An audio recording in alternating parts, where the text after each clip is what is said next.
राम लखन सीता सहित हृदय बसो सुरभूप।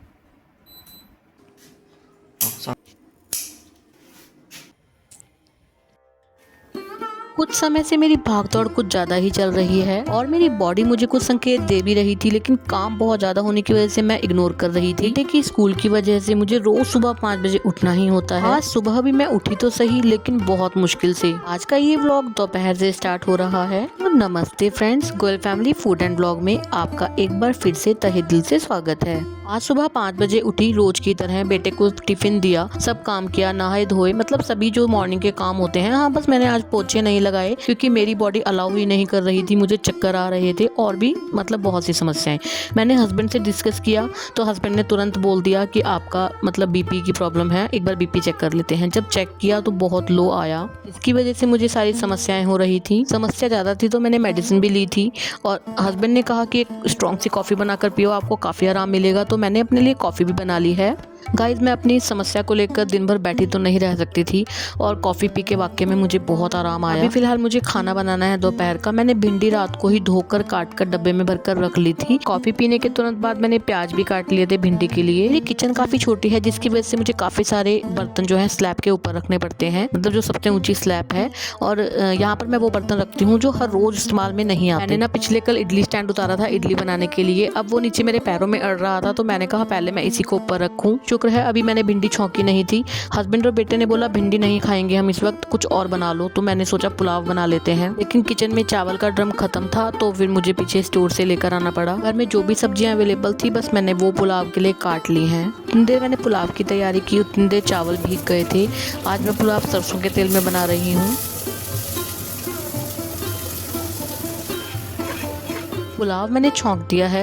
सुबह नाश्ते के थोड़े से बर्तन रह गए थे तबीयत की वजह से, तो फिलहाल एक तरफ पुलाव बनेगा जितनी देर में, उतनी देर में मैं फटाफट से बर्तन मांज दूंगी क्योंकि मुझे ना बहुत ज़्यादा स्वेटिंग हो रही है। तो जब खाना बन जाएगा बस उसके बाद पहले मैं नहा कर आऊँगी। पुलाव भी बन गया है और मैंने बर्तन भी साफ़ कर दिए हैं। पहले मैं हस्बैंड का और बेटे का खाना लगा रही हूँ। मैंने जब हस्बैंड को कहा कि आपने चावल क्यों बनवाए हैं, आपको चावल नहीं खाने थे, तो उन्होंने बोला मैंने तो तेरी सहूलियत के लिए ही बनवाए थे, कहाँ तो भिंडी काटती। तो मैंने उनको बताया कि भिंडी तो मैंने रात को ही काट कर रख ली थी, उनको ये बात पता नहीं थी। तो मेरी सहूलियत के मतलब कि मुझे थोड़ा आराम मिल जाए इसलिए ही हस्बैंड ने बोल दिया था। चलिए खैर, हस्बैंड को और बेटे को खाना देकर मैं तो सबसे पहले नहाने चली गई थी। शायद दवाई की वजह से, जो मैंने सुबह मेडिसिन ली थी उसकी वजह से मुझे बहुत ज़्यादा गर्मी लग रही थी, स्वेटिंग हो रही थी बहुत ज़्यादा। अब मुझे कुछ आराम मिला है और तबीयत भी मैं पहले से कुछ अच्छी महसूस कर रही हूँ। हम गृहिणियाँ ना छोटी मोटी समस्याओं को तो कुछ भी नहीं समझती, क्योंकि मतलब हम सारे घर का, परिवार का, सबका ख्याल रखती हैं, लेकिन अपने लिए तो हमारे पास समय है ही नहीं। और छोटी मोटी कोई सर दर्द या कोई बदन दर्द, कुछ भी ऐसी छोटी मोटी समस्याओं को तो हम बिल्कुल इग्नोर कर देते हैं। ऐसा ही मैं भी कर रही थी। मुझे ऐसा महसूस हुआ कि मुझे ऐसा नहीं करना चाहिए था। अगर समस्या बढ़ जाती तो मतलब मेरे परिवार को कौन देखता, कौन घर का काम करता, कौन सारी चीज़ों को संभालता। इसलिए अगर हम अपने आप को सही रखेंगे, अपना ख्याल रखेंगे, तभी हम अपने घर परिवार को अच्छे से संभाल पाएंगे।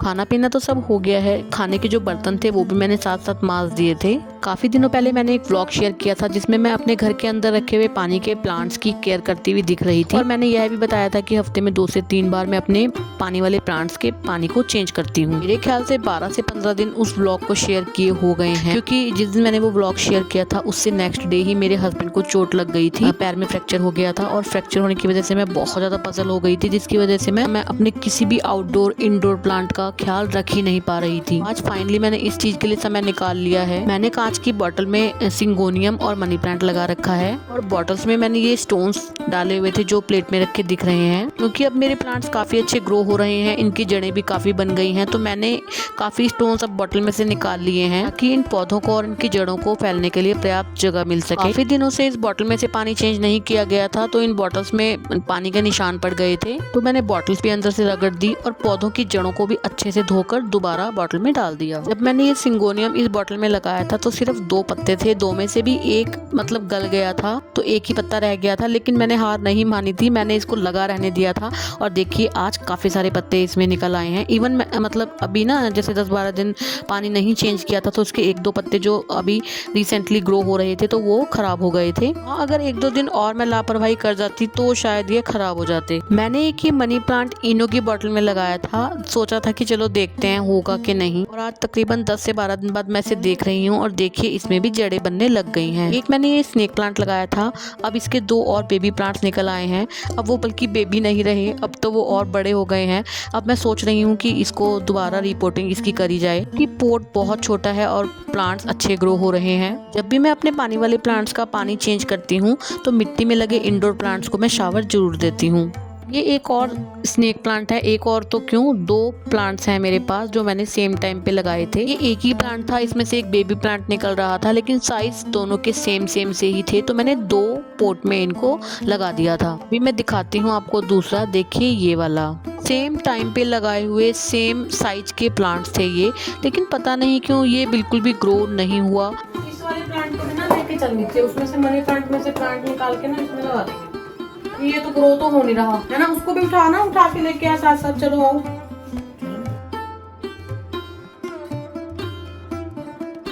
अभी हम साथ साथ छत पर आ गए हैं। मैं काफी टाइम से कुछ गमलों की अंदर मतलब कुछ फेरबदल करने की सोच रही थी। पिछले कल पड़ोसियों ने मुझे ये स्नेक प्लांट दिया था, जो मेरा ये पोट में प्लांट ग्रो नहीं हो रहा, मैं इसको भी ऊपर ले आई हूँ। काफी टाइम पहले ये मैं इंडोर प्लांट लेकर आई थी 150 रुपीज का, और ये ना गाइस जो पहले जो ये पोट पड़ा है ये इसमें लगा हुआ था, ये काफी अच्छा ग्रो हो गया था। तो मुझे लगा कि इस प्लांट के लिए ये गमला काफी छोटा है, तो मैंने ये बड़े मिट्टी के गमले में इसको लगा दिया था, लेकिन उसके बाद ये ग्रो ही नहीं हुआ। धीरे धीरे ये बिल्कुल ही खत्म होने की कगार पे आ गया है।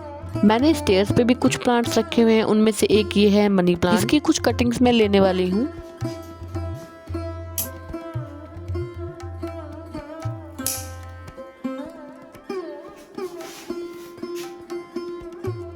अभी ये मनी प्लांट की कटिंग मैं इस पोट में लगाने वाली हूँ जिसमें ये स्नेक प्लांट लगा हुआ था। दोस्तों इस बार की बारिशों ने छत का इतना बुरा हाल कर दिया है, सारी छत पर काई जम गई है। अगर छत हल्की सी भी गीली हो तो यहाँ फूक फूक के कदम रखना पड़ता है, बहुत ज्यादा फिसलन हो गई है। और इस गमले में मैं ये स्नेक प्लांट लगाने वाली हूँ। देखिए इसकी जड़ें भी बिल्कुल सही निकली हैं, लेकिन पता नहीं क्यों ये ग्रो होना बिल्कुल ही बंद हो गया है। मुझे तो ये स्नेक प्लांट सबसे बढ़िया लगा गाइस, बहुत अच्छे से ग्रो होता है, चाहे आप अंधेरे में भी रख देंगे तब भी ये ग्रो हो जाएगा। हाँ अगर धूप में बरसात में इसको ओपन में रखेंगे तब ये इतने अच्छे से ग्रो नहीं हो पाता। छोटा स्नेक प्लांट मैंने इस छोटे पोट से निकाला था, वो भी मैंने इसी में लगा दिया है। पिछले व्लॉग में मैंने आपको दिखाया था यहाँ बाल्टी रखते हुए ताकि इसमें बारिश का पानी इकट्ठा हो जाए। जो प्लांट छत पर ही पड़े हैं बारिश के दौरान उनको तो अच्छे से पानी मिल जाता है, बाकी जो मेरे इंडोर प्लांट्स स्टेयर्स पे पड़े हैं उनके लिए मैंने ये बारिश का पानी इकट्ठा कर लिया था, क्योंकि ऐसा मैंने सुना है बारिश का पानी पौधों के लिए बहुत अच्छा होता है। नए लगाए प्लांट्स के साथ साथ मैंने स्टेयर्स पे जितने प्लांट्स पड़े थे और जिनको पानी की जरूरत थी सबको मैंने ये बारिश का पानी दे दिया था। अब इस स्नेक प्लांट को भी मैं स्टेयर्स पे रखने वाली हूँ, और जो मनी प्लांट लगाया था उसको मैं रूम के अंदर ही रखूंगी। पौधों का सभी काम खत्म हो गया है, लगा तो मैंने दिए हैं गमले में, अब देखते हैं कि ये ग्रो हो पाएंगे कि नहीं। पौधों का काम खत्म करके हाथ मुंह धो के मैं आ गई हूँ शाम की जोत बत्ती करने के लिए।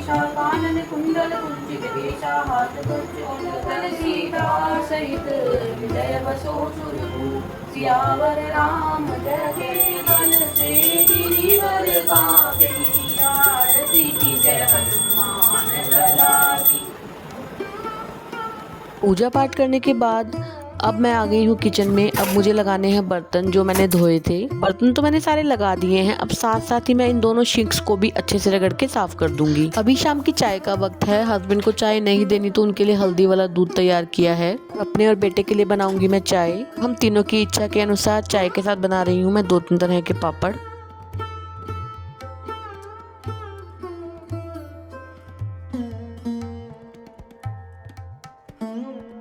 चाय के साथ पापड़ एंजॉय करके मैं आ गई हूँ दूसरे रूम में। हस्बैंड तो सुबह से ही कह रहे हैं कि अब दवाई लेके ठीक हो गई है तो अब तू लगातार लगी हुई है कामों में, तो तू थोड़ा आराम कर ले। लेकिन आराम तो हम गृहिणियां तभी कर सकती हैं जब हम वाकई में बहुत बीमार हूँ। अब मैं बहुत अच्छा महसूस कर रही हूँ तो, और काम भी मुझे दिख रहे हैं, तो जो दिख रहे हैं वो तो मैं बिल्कुल भी नहीं छोड़ सकती। मैंने अपने पिछले व्लॉग में दिखाया भी था कि बारिश आ गई थी, काफी सारे कपड़े मेरे भीग गए थे बरसात में, तो मैंने वो ऊपर रूम में ही डाल दिए थे। अभी फिलहाल वो कपड़े सूख गए हैं तो मैं नीचे ले आई थी। अब इनको भी मैं तय लगा के साथ साथ रख दूंगी। और बस अब रात के खाने का ही काम बचा है, मतलब खाना बनाने का।